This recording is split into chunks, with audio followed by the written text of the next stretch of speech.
अस्सलाम वालेकुम, welcome back another part. And इस पार्ट में हम यहाँ पे समझने वाले हैं बेयरिश ट्रिपल टॉप के बारे में, जिसे हमने पार्ट 3 में समझा था बुलिश ट्रिपल बॉटम के बारे में। अब यहाँ पे हम समझेंगे बेयरिश ट्रिपल टॉप के बारे में। अब ये किस तरीके से काम करता है, ये भी एक रिवर्सल चार्ट पैटर्न है, लेकिन ये मार्केट को नीचे की तरफ पुश करता है। जैसे मार्केट ऊपर जा रही होती है, जैसे हमें ट्रिपल बॉटम के अंदर देखने को मिलता है जहाँ पे मार्केट ऊपर की तरफ जाती है, लेकिन यहाँ पे ट्रिपल टॉप देखने को मिलता है जो मार्केट की ऊपर की तरफ हमें यहाँ पे देखने को मिलता है। जिससे हमारा ट्रेंड अप ट्रेंड खत्म होता है, वहां पे हमें देखने को मिलता है। और ये रिवर्सल पैटर्न है, तो ये मार्केट को नीचे की तरफ पुश करता है।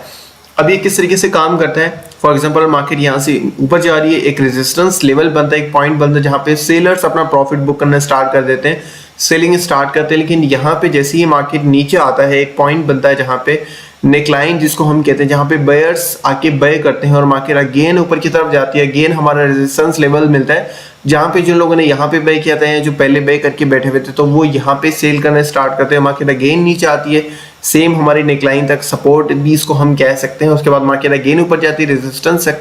लेकिन यहाँ पे जैसे मार्केट नीचे आती है, तो हमारे यहाँ जो सेलर्स हैं वो ज़्यादा स्ट्रॉन्ग होते हैं और वहाँ पे वो विन होते हैं मार्केट के अंदर, और मार्केट नीचे की तरफ जाना स्टार्ट करती है। जैसे ही हमारी नेकलाइन ब्रेक होती है, तो हमें कंफर्मेशन होती है कि हमारा ये बेयरिश ट्रिपल टॉप है और ये मार्केट के अंदर नीचे की तरफ जो ट्रेंड है वो स्टार्ट करने वाला है। अब ये चार्ट पे किस तरीके से देखता है, मार्केट यहाँ से ऊपर जाती है, एक पॉइंट देखने को मिलता है, मार्केट यहाँ से नीचे आती है, फिर अगेन मार्केट ऊपर जाती है, एक पॉइंट देखने को मिलता है, हमें यहाँ पे एक टॉप देखने को मिलता है, मार्केट अगेन नीचे आती है, अगेन यहाँ पे हमें रेजिस्टेंस की तरफ मार्केट देखने को मिलती है, हमें यहाँ पे तीसरा पॉइंट मिलता है जिसको हम ट्रिपल टॉप कहते हैं। उसके बाद मार्केट अगेन आती है, नेकलाइन को ब्रेक करके मार्केट नीचे आती है। और ये इसको हम समझते हैं यहाँ पे चार्ट्स में कि किस तरीके से काम करता है, और ये हम यहाँ पे कैसे इसको हम आइडेंटिफाई कर सकते हैं। जैसे हम यहाँ पे देखेंगे तो हम इसको यहाँ पे कर लेते हैं,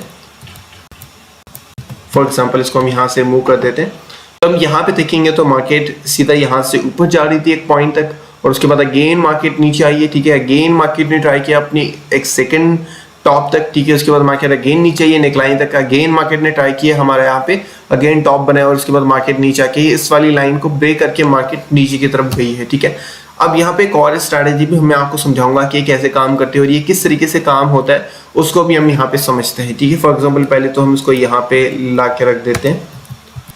जैसे हम यहाँ पे देखेंगे मार्केट ऊपर की तरफ जाता है, और उसके बाद अगेन हमारा एक लो बनता है, यहाँ पे हम बना देते हैं फॉर एग्जांपल ये वाला लो, और उसके बाद मार्केट अगेन ऊपर जाती है, एक और अपना टॉप बनाती है, मार्केट अगेन नेकलाइन तक आती है, उसके बाद मार्केट अगेन एक और टॉप बनाती है, उसके बाद मार्केट नीचे जाना स्टार्ट करती है, ठीक है। अब इसमें हमने ट्रेड कैसे लेना है इसको हम यहाँ पे समझते हैं।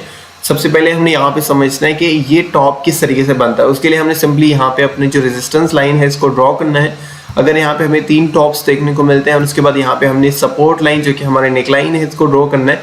अगर यहाँ पे हमें 2 पॉइंट्स देखने को मिलते हैं, तो उसके बाद हम यहाँ पे कंफर्मेशन लेंगे कि हाँ यहाँ पे हमारे पास कंप्लीट ट्रिपल टॉप यहाँ पे हमें देखने को मिलता है। और जैसे ही हमारे यहाँ पे ये लाइन ब्रेक होती है, उसके बाद हम यहाँ पे एंटर हो जाते हैं मार्केट के अंदर, और यहाँ पे अपनी शॉर्ट की पोजीशन ओपन कर लेते हैं। लेकिन जो मेरी वाली स्ट्रैटेजी है वो ये है कि हमने यहाँ से भी एंट्री लेनी है थोड़ी बहुत, एंड यहाँ से भी लेनी है, ठीक है। लेकिन यहाँ पे तो सिनेरियो थोड़ा सा चेंज हो रहा है कि हम सोचते हैं कि ये वाली जैसे कैंडल क्लोज होगी, हमें कंफर्मेशन होगी, उसके बाद हम ट्रेड लेंगे, लेकिन ये तो सीधा जाके नीचे तक जाके क्लोज हुई है। इसका मतलब ये है कि सेलर्स बहुत ज़्यादा, हद से भी ज़्यादा सेलर्स यहाँ पे कंट्रोल में है। लेकिन ये कैंडल देखने के बाद आपने ट्रेड नहीं लेनी। सब टाइम क्या होता है कि एक कैंडल यहाँ पे जैसे 2 घंटे की कैंडल है ना, मार्केट सीधा नीचे की यहाँ तक क्लोजिंग दी, दूसरे घंटे में क्या होता है 2 घंटे में मार्केट सीधा ऊपर जाके यहाँ तक क्लोजिंग दे देती है। तो ये वाला रिस्क आपने नहीं लेना, आपने थोड़ा सा वेट करना है। जैसे हम यहाँ पे देखेंगे एक अगेन रिवर्सल कैंडल देखने को मिली, उसके बाद अगेन यहाँ पे हमें एक हैमर देखने को मिला, जो कि एक्चुअल में हैमर नहीं है, ऑब्वियसली बात है, यहाँ पे कोई सपोर्ट लेवल्स पीछे की तरफ नहीं हमें देखने को मिलते। और उसके बाद यहाँ पे देखेंगे तो मार्केट ऊपर जाती है, और अगेन हम यहाँ पे रिवर्सल कैंडल देखने को मिलती है, तो हम यहाँ पे एंट्री ले सकते हैं, यहाँ से हम इसको शॉर्ट कर सकते हैं, या इस कैंडल को क्लोज होने का वेट ही ना करें, हम जैसे मार्केट यहाँ से नीचे जाता है तो हम यहाँ से एंट्री ले लें। तो ये वाला भी एक ऑप्शन है, लेकिन इसमें रिस्क ज़्यादा है।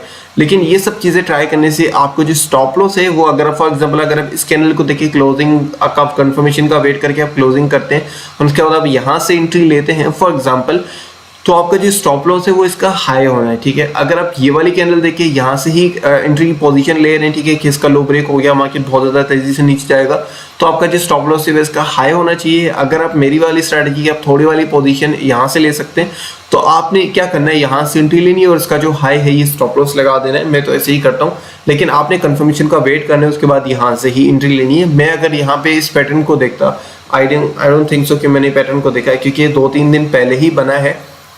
ओके, अब यहाँ पे अगर हम देखेंगे तो मार्केट के अंदर मैं अगर इस स्ट्रैटेजी को देखता, मैं ऐसा वाला सिनेरियो देखता, तो मैं किस तरीके से करता पोजीशन, यहाँ पे किस तरीके से ओपन करता, तो मैं यहाँ से पोजीशन ओपन कर लेता, क्योंकि यहाँ से ज़्यादा रिस्क है और यहाँ पे मुझे कोई कंफर्मेशन खास नहीं थी।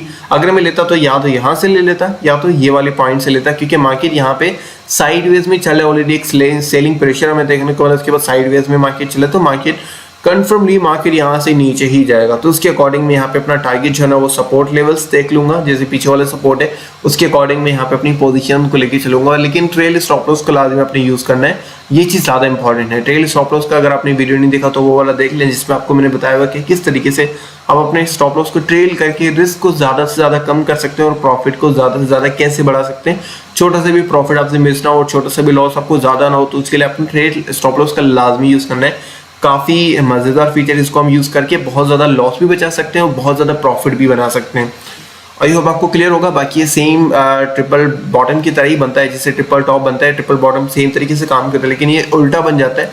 वो बॉटम में बनता है, ये टॉप पे बनता है और ये ट्रेंड को नीचे की तरफ पुश करता है। जो ट्रिपल टॉप बॉटम है वो मार्केट को ऊपर की तरफ पुश करता है।